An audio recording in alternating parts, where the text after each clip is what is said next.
ഐസക് ജോർജിന്റെ വിയോഗം ഉള്ളുലയ്ക്കുമ്പോഴും നിരവധി ആളുകൾക്ക് പുതുജീവൻ പകർന്നുള്ള ആ മടക്കത്തിൽ അഭിമാനം കൊള്ളുകയാണ് കൊട്ടാരക്കര എന്ന ജന്മനാട്. നാട്ടുകാർക്കും കൂട്ടുകാർക്കും അത്രമേൽ പ്രിയപ്പെട്ടവനായിരുന്നു കൊട്ടാരക്കര കിഴക്കേ തെരുവിലെ ജോമോൻ. എന്ത് പറയണമെന്ന് അറിയത്തില്ല. ഞങ്ങൾ കുഞ്ഞിലേ മുതൽ ഒരുമിച്ച് നടന്നതും കളിച്ചതും ഒക്കെയാണ്. ഒരുപാട് കാര്യങ്ങളും സ്വപ്നങ്ങളും ഈ കാണുന്നതൊന്നുമല്ല. ഒരുപാട് ചിന്തകളുണ്ട്, ഒരുപാട് സ്ഥലങ്ങളിൽ പോയിട്ടുണ്ട്, കുസൃതി ഒരുപാടുണ്ട്. പക്ഷെ അതിനെല്ലാം എല്ലാവരും ആസ്വദിച്ചിട്ടേ ഉള്ളൂ. മുഴുമിക്കാനാകാത്ത ഈ വാക്കുകളിലുണ്ട് കിഴക്കേ തെരുവുകാർക്ക് ഐസക് ജോർജ് ആരായിരുന്നുവെന്ന്. കൂട്ടുകാരെ കൂടപ്പിറപ്പുകളെ പോലെ ചേർത്തു പിടിച്ചവൻ. ഒരു മൊത്തത്തിൽ ഒരു പോസിറ്റീവാണ് പുള്ളി.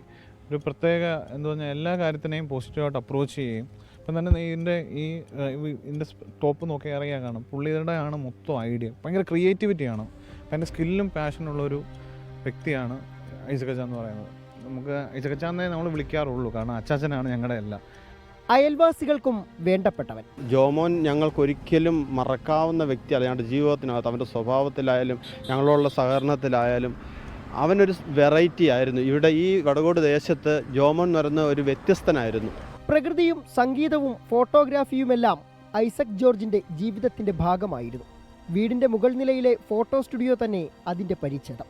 നല്ല ഭക്ഷണം ഇഷ്ടപ്പെട്ട ഐസക് തന്റെ നാട്ടുകാർക്കും അത് വിളമ്പാനാണ് കെട്ടിലും മട്ടിലും പുതുമ നിറച്ച കിഴക്കേ തെരുവ് പള്ളിമുക്കിൽ ബ്ലൂം എന്ന പേരിൽ റെസ്റ്റോറൻറ്റ് ആരംഭിച്ചത്. അപകടത്തിന്റെ രൂപത്തിൽ വിധി ഐസക്കിന്റെ ജീവനെടുത്തതും ഇതിനു മുൻപിൽ തന്നെ. സെപ്റ്റംബർ 6 രാത്രി 8 മണിയോടെയായിരുന്നു ആ ദുരന്തം. 24 കൊട്ടാരക്കര.